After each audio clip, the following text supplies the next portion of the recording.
ខ្ញុំសងបងសូមសច្ចានឹកឃើញជានិច្ច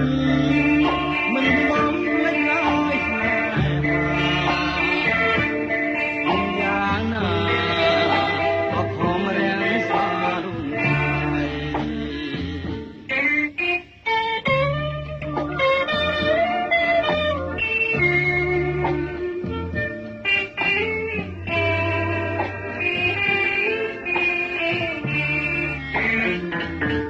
នឹកឃើញទាំងអ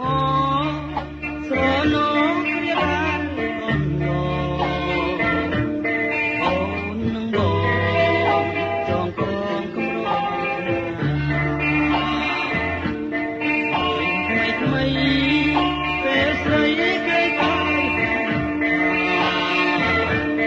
ហើយវិចារ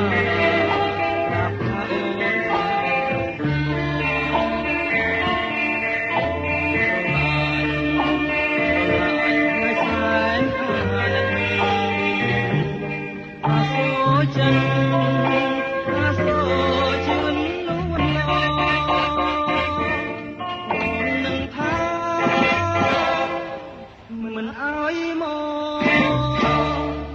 ជួយចាំផងព្រះអើយខ្ញុំផ្សងបងសូមសច្ចានឹកឃើញជានិច្ច